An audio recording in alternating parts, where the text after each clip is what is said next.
네, 오늘 하나님께서 주시는 말씀입니다. 야고보서 저희들 마지막 시간입니다. 13번째 5장 13절에서 18절 저 한 절 여러분이 한 절 교독하겠습니다. 너희 중에 고난 당하는 자가 있느냐? 그는 기도할 것이요.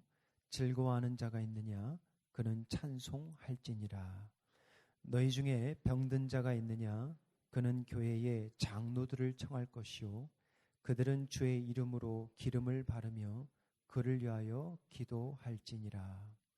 믿음의 기도는 병든 자를 구원하리니 주께서 그를 일으키시리라. 혹시 죄를 범하였을지라도 사하심을 받으리라. 그러므로 너희 죄를 서로 고백하며 병이 낫기를 위하여 서로 기도하라. 의인의 간구는 역사하는 힘이 큼이니라. 엘리야는 우리와 성정이 같은 사람이로되 그가 비가 오지 않기를 간절히 기도한즉 3년 6개월 동안 땅에 비가 오지 아니하고 다시 기도하니 하늘이 비를 주고 땅이 열매를 맺었느니라. 아멘. 지난주 금요일에 저희들 주은혜 협력 선교사님이신 최근에도 방문하셨죠. 빈민촌에서 멕시코 빈민촌에서 선교하시는 고창한 선교사님으로부터 기도 편지를 받았습니다. 금요일이니까 바로 전날 밤이죠. 목요일 밤에 또 밤손님 강도가 또 들었대요. 거의 2달 간격으로 지금 3번째라고 합니다. 이번에는 창문까지 뜯어갔고요. 새로 구입한 이 접이식 테이블, 그리고 학용품들, 그릇들, 그것은 전깃줄까지 뜯어서 아주 깔끔하게 가져갔대요. 거기다가 교인 중에 한 자매님이 코로나로 힘들어 하시다가 소천하셨습니다. 근데 이 성도님이 교회에 그렇게도 열심히 하셨던 분이래요. 주방에서 때가 되면 늘 교인들을 위해서 식사 준비로 헌신하셨던 자매님이랍니다. 그러면서 기도를 청하셨습니다. 요청하셨어요. 주은혜 성도들에게 기도를 부탁한다고. 자기도 마음이 너무 아프고 너무 힘들어서 새롭게 물품을 사야 되는지, 수리를 해야 되는지, 계속 있어야 되는지, 떠나야 되는지, 너무 힘드니까, 너무 지치니까 다시 사가지고 새로 해놓으면 또 뜯어가고. 우리 사랑하는 성도님 여러분, 믿음으로 주를 위해 사는데 다른 것도 아니에요. 믿음으로 살아요. 믿음으로 주의 일을 감당하는데 왜 이렇게 고난이 많은 거예요?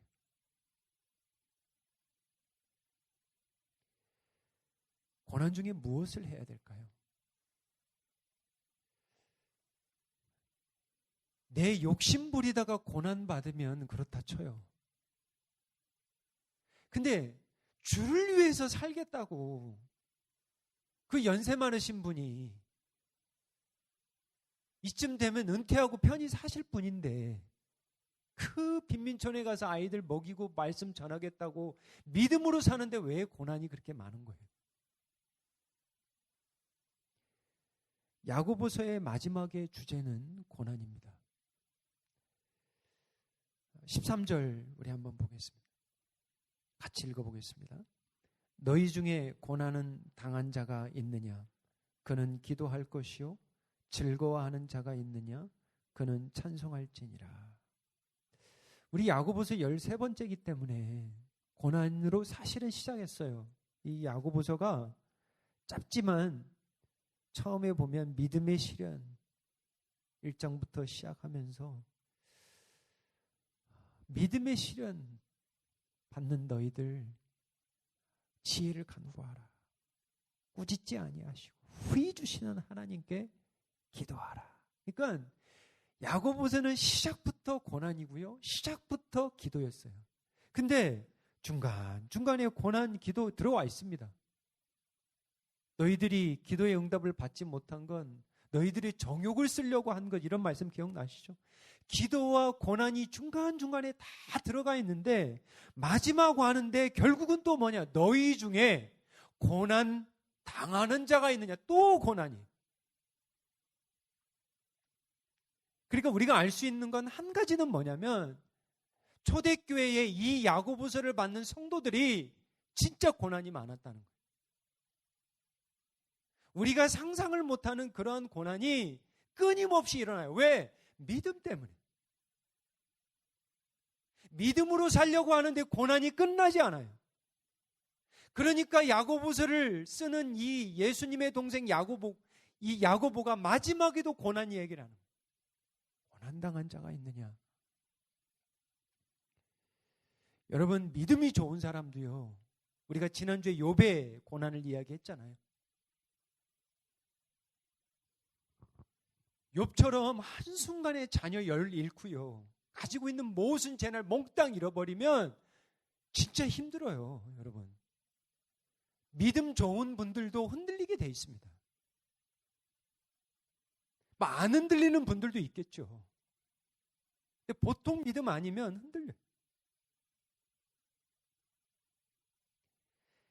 야고보서가 좋은 게 참 솔직해서 좋아요. 우리의 참모습을 알려주는 거예요. 우리가 얼마나 나약한 자인지, 우리가 얼마나 잘 넘어지는지, 우리가 얼마나 차별하고 사는지, 우리가 시시때때 믿는다고 하면서 원망하고 사는지, 믿는다고 하면서 우리가 말을 얼마나 함부로 하는지, 우리의 혀를 얼마나 돌리는지. 너무 솔직해요, 야고보가. 너무 리얼해요. 우리가 얼마나 다투는지, 비방하는지, 이걸 뒤집어 이야기하면 우리가 얼마나 하나님의 은혜를 받고 사는지,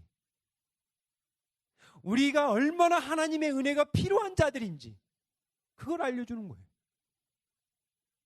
하루도 하나님의 은혜가 아니면 우리가 그냥 막 살 수 있는 거예요. 감사도 없고 기쁨도 없고.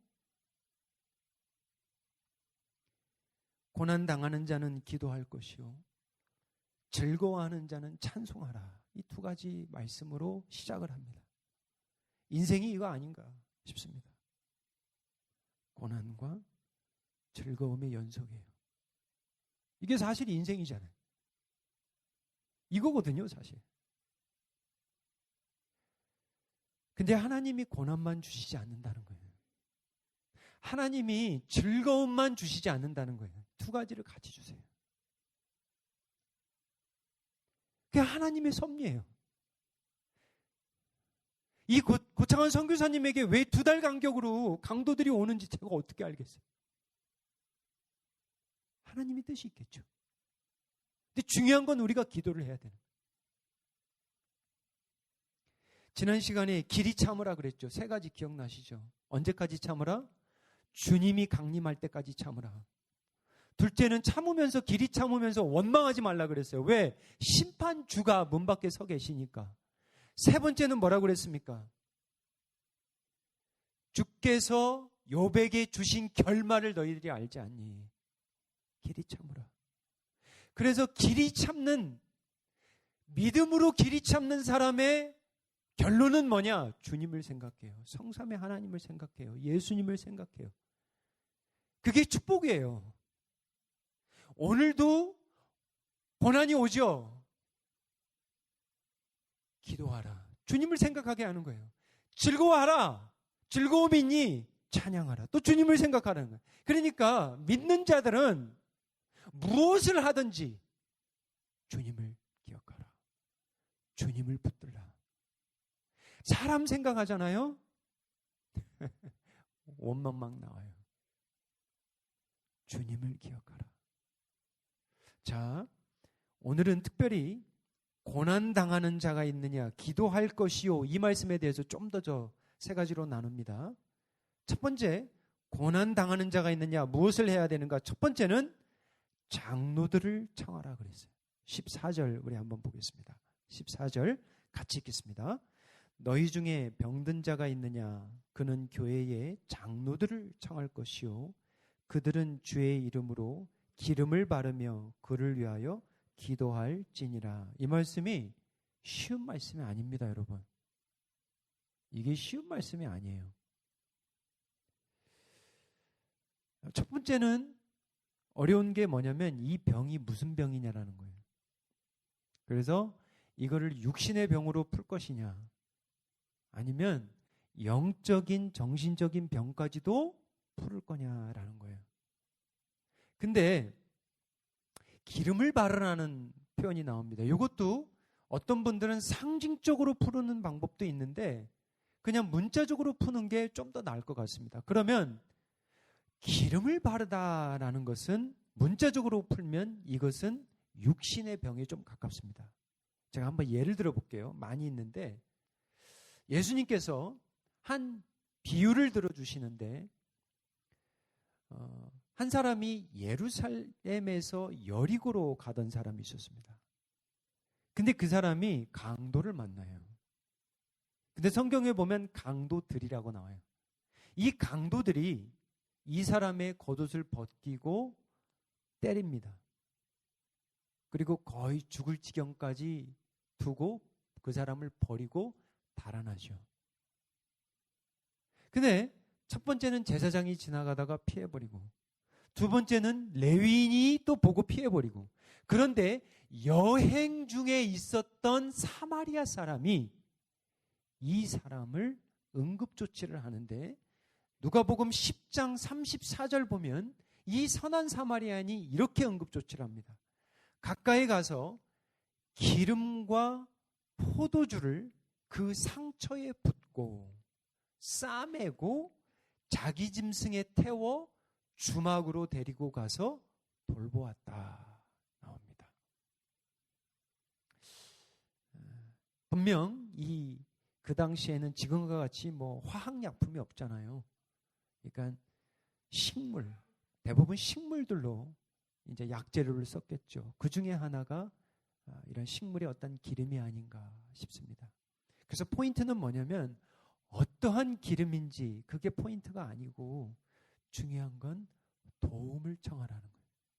이게 의학적인 도움도 될 수도 있고요. 또 한 것은 영적인 측면에서. 그러니까 우리가 아프게 되면 두 가지가 다 필요하죠. 근데 어떤 분들은 나는 의사의 도움 필요 없어. 나는 약 안 먹어. 나는 수술 안 받아. 이런 분들도 있거든요. 물론 그것을 통해서 또 하나님이 역사할 수도 있지만 좀 위험할 수도 있겠죠. 근데 여기서 이제 중요한 것은 도움을 청하라는 거예요. 도움을 청하라. 자, 그러면 두 번째 이제 질문은 뭐냐면 장로들이 누구냐라는 거예요. 장로들이. 그래서 여기서 보면은 감독자, 목회자, 교회에서 양떼들을 섬기는 리더들을 이야기하겠죠.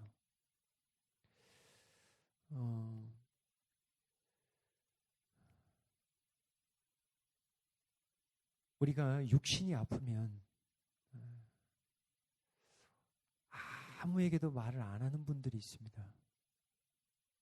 물론 성격 차이도 있고 또 남들에게 부담 주고 싶지 않아서 전혀 말을 하지 않는 분들이 있어요. 우리 부모님 세대들이 좀 그래요.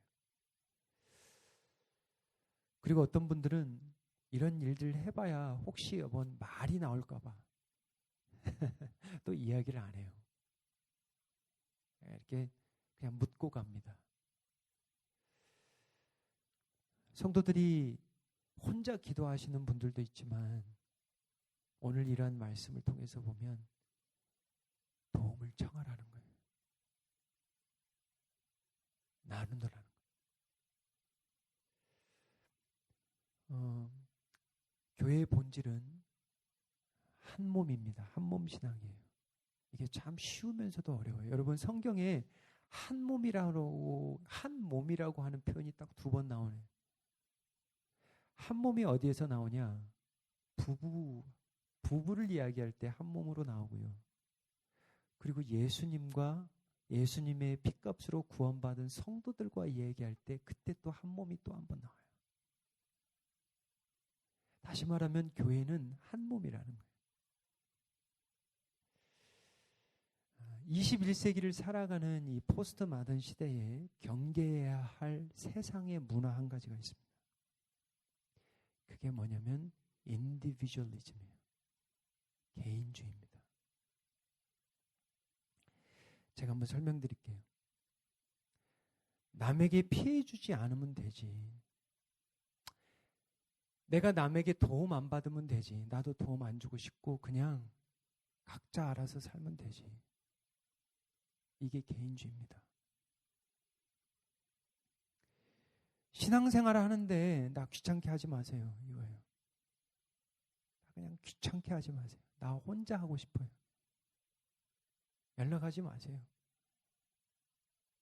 뭐 묶어주지 마세요. 무슨 소속에 묶이고 싶지도 않고 그냥 혼자 신앙생활을 하고 싶어요. 이게 개인주의입니다.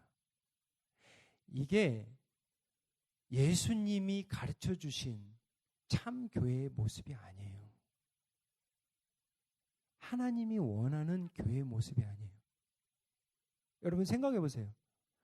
자녀들 3명 있는데, 제 가족에 3명이 있는데 엄마 방, 애들 방 하나씩 있어가지고 들어왔는데 각자 방으로 다 들어가는 거예요. 그래서 안 나와. 말해. 지나가도 인사도 안 해. 그게 가족입니까? 그게 가족이에요? 아니죠. 교회도 마찬가지예요. 그래서 제가 눈인사라도 시키는 거예요. 예배 끝나고 바쁘시더라도 성도들하고 한마디 정도 하시고 가시고 안부라도 좀 물어주시고 그게 교회예요. 그게 세상과 다른 거예요.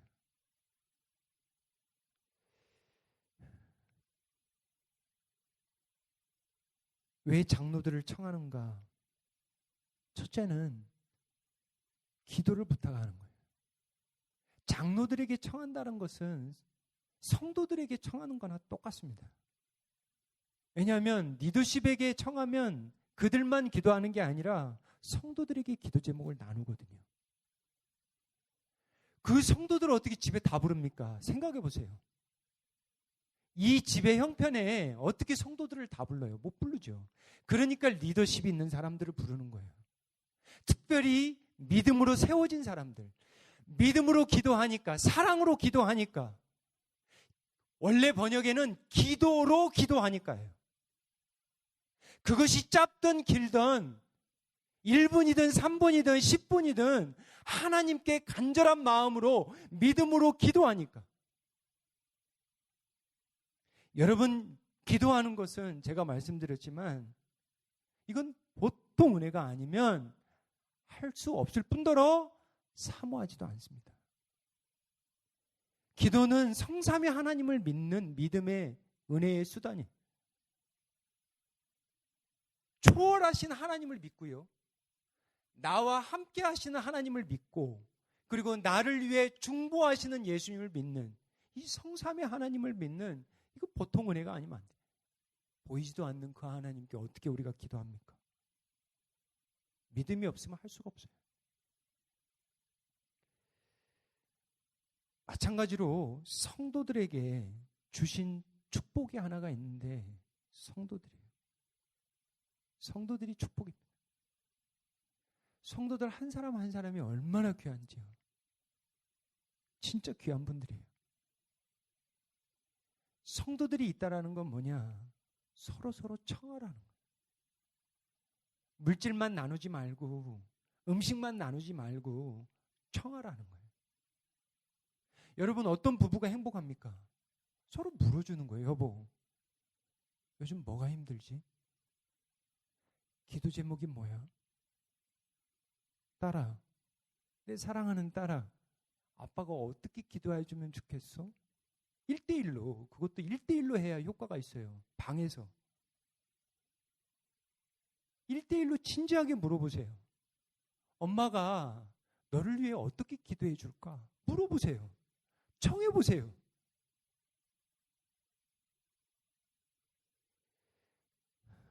오해하지 말을 것은 모든 질병이 기도로 이 땅에서 낫는다는 말씀은 또 아니에요. 여기 보시면 15절 보시면 15절 한번 가볼까요? 15절 보시면 믿음의 기도는 병든 자를 구원하리니 주께서, 이 말이 나옵니다. 다시 말하면 기름도 아니요, 기도 자체도 아니요, 장로들도 아니요, 목사도 아니요, 권사도 아니요. 누가 일으켜요? 하나님이 일으키신다는 거예요. 근데 우리가 알아요. 이 땅에서 믿음으로 우리가 간절히 기도해도 어떨 때는 병이 완치가 안 될 수가 있습니다. 이 땅에서 일으키시든 어디에서는 일으키세요? 완전하게 천국에서는 반드시 일으킵니다. 할렐루야, 할렐루야. 그거예요. 그거예요. 두 번째, 고난당하는 자가 있느냐. 첫 번째는 뭐라고요? 장로들, 교회를, 성도들에게 기도를 청하라고 그랬고요. 두 번째는 죄를 고백하라. 자, 16절 말씀입니다. 우리 같이 읽어볼게요.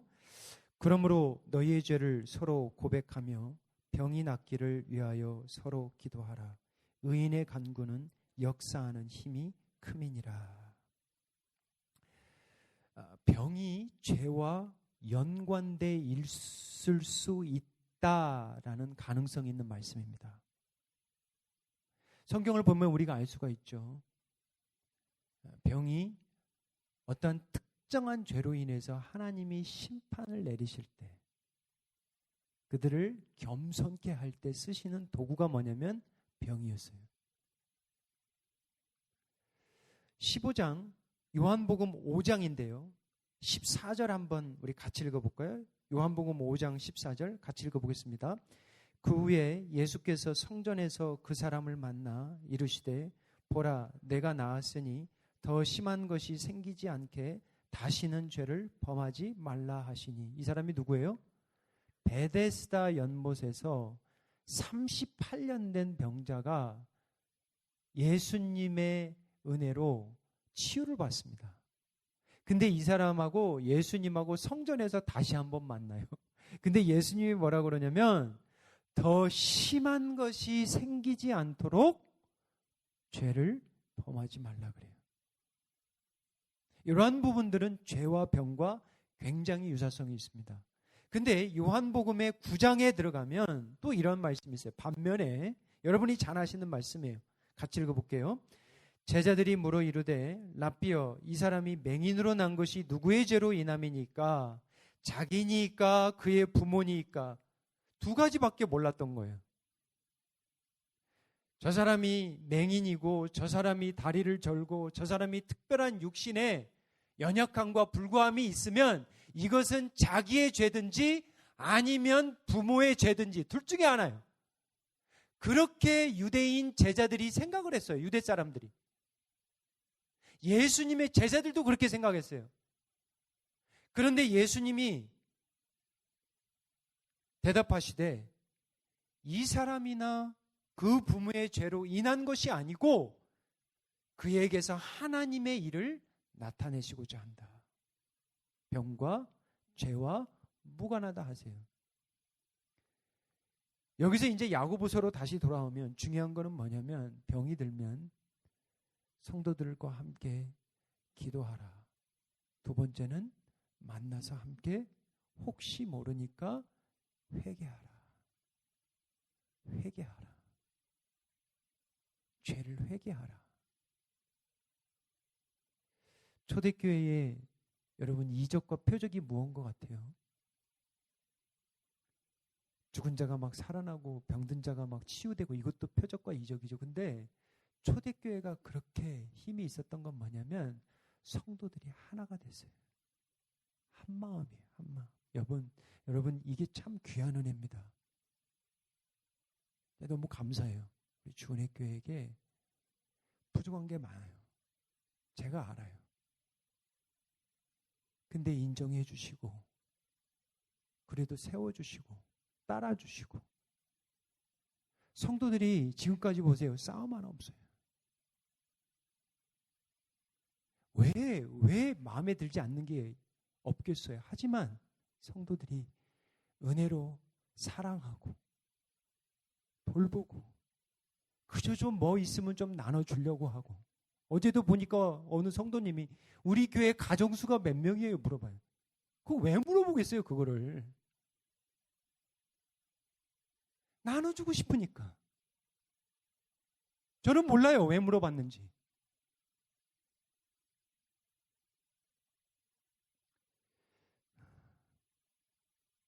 초대교회의 이적과 기적은 뭐냐면 사랑으로 하나가 되는 거예요. 이런 가정이 행복합니다, 여러분. 이런 교회가 행복한 거예요. 가장 나누기 힘든 게 뭔지 아세요? 죄예요, 죄. 죄는 권하기도 힘들고요. 죄는 고백하기도 힘들어요. 내가 원 집사님한테 집사님 제가 지난주에 지은 죄가 이건데 집사님한테 이거 나누기가 쉬워요, 어려워요? 쉬울 수도 있고 어려울 수도 있죠. 왜냐? 근데 부끄러움이니까. 이거 부끄럽잖아요. 이거 덮어야 되잖아. 그러니까 어떤 부부가 행복하냐? 서로 고백하는 거예요. 미안해. 용서해줘. 교회도 마찬가지예요. 집사님, 그때 제가 실수했습니다. 죄송합니다. 하나님께 용서를 구하고 성도들과 함께 용서를 구하는 거예요.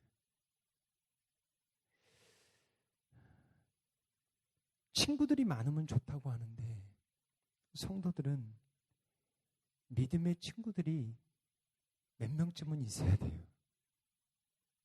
그래야 좀 나누죠. 그래야 좀 내 허물을 좀 나누죠. 내 죄도 나누죠. 그래서 교회는 이러한 믿음의 공동체가 있어야 돼요. 그래서 순모임도 좀 하세요. 좀 나눠보세요. 이게 성경적인 거예요. 부부가 자꾸 나눠야 돼요, 여러분. 이야기해야 돼요. 이야기 안 하면, 자식들하고 이야기 안 하면, 등 돌리면 그 관계는 멀어지는 거예요. 교회도 마찬가지입니다. 나눠야 돼요. 시간 되면 같이 먹기도 하고, 같이 나누기도 하고, 기도도 하고, 나눠야 돼요. 뭐까지 나누냐? 죄까지 나누는 거예요. 부끄럽지만. 16절 다시 읽어보면 그러므로 너희의 죄를 고백하며 병에 낫기를 위하여 서로 기도하라. 의인의 간구는 역사하는 힘이 있다. 그러면서 이제 야고보가 의인 한 사람을 소개합니다. 그 사람이 누굴까요? 엘리야입니다. 자, 그러면 첫 번째 고난 중에 뭐 하라고요? 장로들을 청하라. 두 번째는 뭐라고요? 죄를 고백하라. 세 번째는 엘리야의 하나님을 기억하라. 엘리야의 하나님을 잊지 말라는 거예요. 자, 우리 한번 볼까요? 17절 우리 한번 읽어보겠습니다. 시작. 엘리야는 우리와 성정이 같은 사람이로되 그가 비가 오지 않기를 간절히 기도한 즉 3년 6개월 동안 땅에 비가 오지 아니하고 그 다음 18절에 보니까 다시 기도하니 하늘이 비를 주고 땅이 열매를 맺었느니라. 자, 보세요. 야고보는 믿음의 이야기를 하면서 구약의 두 사람을 인용을 합니다. 혹시 기억나세요? 믿음 이야기할 때 두 사람이 얘기했는데 구약 사람 중에 욥은 인내 때, 욥은 인내를 이야기할 때 이야기를 했고요. 믿음도 맞죠. 아브라함과 한 여인이 있는데 기억나세요? 라합이었습니다. 라합. 인내는 이야기할 때 욥을 들고요. 이제는 기도를 이야기할 때는 누구를 이야기하냐면 엘리야를 이야기합니다. 자, 이런 거 보면 구약에 익숙한 성도들이라는 걸 좀 눈치챌 수 있습니다. 자, 그러면 무슨 포인트가 뭐냐? 포인트가 뭐냐면 엘리야가 어떤 특정한 파워, 힘이 있다라는 게 아니고 엘리야의 하나님이 엘리야의 기도를 통해서 역사하셨다, 이게 포인트예요. 그러니까 여러분들 기도를 너무 어렵게 생각하지 마시고 이렇게 저는 생각합니다. 기도는 하나님의 뜻을 이루시는 은혜의 방편이다. 하나님의 뜻을 찾기도 하고 하나님을 찬양하기도 하고 하나님께 고백을 하기도 하고 하나님의 decree, 하나님의 섭리를, 예정을 행하시는 하나의 도구예요. 기도를 통해서 일하십니다. 역사하세요. 근데 여기서 이제 중요한 건 뭐냐면 엘리야는 우리와 성정이 같다 그래요. 우리와 같은 사람이다 이런. 아유 목사님, 제가 어떻게 엘리야하고 비교가 될 수 있어요? 이게 아니라는 거예요. 너도 엘리야하고 다를 바가 없다는 거예요. 제가요? 네. 엘리야도 믿는 사람, 너도 믿는 사람, 너도 의인, 엘리야도 의인, 너도 기도할 수 있다는 거예요. 하나님께 기도를 간구하라는 거예요. 그 결과가 어떻게 나오든지 우리는 하나님께 기도하라는 거예요. 근데 엘리야에게는 어떤 은혜가 있냐면 하나님이 그 당시에 북이스라엘에 너무 악하니까 가뭄을 선포합니다. 엘리야의 입술을 통해서 가뭄을 줘요. 아합과 이세벨 때예요. 열왕기상 18장 21절 한번 보세요. 엘리야 선지자와 바알 선지자 450명이 한판을 벌리는 갈멜산 한판, 여러분 기억나시죠? 열왕기상 18장 21절에 보면 엘리야가 이렇게 이야기를 합니다. 엘리야가 모든 백성에게 가까이 나아가 이르되 너희가 어느 때까지 둘 사이에서 머문하려느냐 이거예요. 여호와가 만일 하나님이면 그를 따르고 바알이 만일 하나님이면 그를 따를지니라. 백성이 한 말도 못해요. 머뭇거려요 지금도. 바알 선지자 450명이 모여 있습니다. 그리고 엘리야는 하나님의 대표로 한 명 모여 있어요. 여러분 바알 신이 어떤 신인 줄 아세요? 어떤 신이에요? 가나안의 신인데 풍요의 신입니다. 농작물을 주관해요. 비를 주관하고 수확을 주관하고 또 뭘 주관하냐면 다산의 신이에요. 자녀들의 출산. 그래서 이들이 무엇을 하냐면 엘리야가 그래 누구의 신이 진짜 참 신인지 우리 한번 대결 한번 해보자 그래가지고 어떻게 해요? 송아지를 각을 뜹니다. 그래가지고 송아지 그 각든 송아지를 뭐예요? 나무 제단에 올려놓고 바알 선지자들 제단에 번제단에 놓고 나에게도 올려놓고 그래 너희들부터 한번 부르짖어봐라. 그래서 낮까지 아침부터 낮까지 기도합니다. 이들이 기도해요. 근데 응답이 없으니까 18장 21절 보세요. 참 놀라운 표현이 나오는데 한번 같이 읽어볼게요. 22절, 28절 잘 읽어볼게요. 이에 그들이 큰 소리로 부르고 그들의 규례를 따라 피가 흐르기까지 칼과 창으로 그들의 몸을 상하게 하니라. 요 정도로 기도했습니다. 그래도 응답이 없었습니다. 그래서 엘리야가 자기의 번제단에는 뭐라고요? 물을 부으라 그래요. 대단한 믿음이죠. 37절 한번 보시면 이렇게 기도합니다. 여호와여 내게 응답하소서. 내게 응답하소서. 이 백성에게 주 여호와는 하나님이신 것과 주는 그들의 마음을 되돌이키심을 알게 하소서. 그렇게 기도해요. 38절 가보겠습니다. 이에 여호와의 불이 내려서 번제물과 나무와 돌과 흙을 태우고 또 도랑의 물을 핥은지라. 그리고 나서 가뭄이 그치고 큰 비가 쏟아집니다. 몇 가지만 나눌게요. 첫째는 하나님을 믿지 않는 사람들도 피 흘리기까지 기도합니다. 두 번째는 만약에 우리의 삶 가운데 불이 내리지 아니하고 도랑의 물이 핥지 아니하고 선교센터는 계속해서 도둑을 맞고 우리 부모님의 병이 낫지 않는다면 여러분 어떻게 하시겠습니까? 머뭇거리시겠습니까? 아니면 그래도 하나님이 보여주신 십자가를 믿고 나아가시겠습니까? 야고보가 강조한 것은 우리와 성정이 같은 엘리야다. 너희들도 기도할 수 있다. 말씀을 맺습니다. 13절 다시 한번 읽습니다. 너희 중에 고난은 당한 자가 있느냐? 그는 기도할 것이요. 즐거워하는 자가 있느냐? 그는 찬송할지니라. 고난당할 때 기도하는 은혜를 간구합니다. 즐거울 때 찬송하는 은혜를 간구합니다. 기도하겠습니다.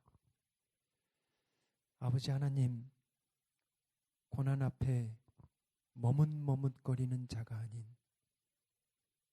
기도와 찬양으로 하나님께 나아가는 은혜를 저희들에게 허락하여 주시옵소서. 혼자 감당하기 어려울 때 그리스도의 몸된 성도들을 저희들에게 주셨습니다. 성도들에게 기도를 청하는 그러한 겸손의 은혜를 허락하여 주시옵소서. 우리의 죄까지 서로 함께 고백할 수 있는 그러한 가족 사랑 공동체를 허락하여 주시옵소서. 예수님의 이름으로 기도하옵나이다. 아멘.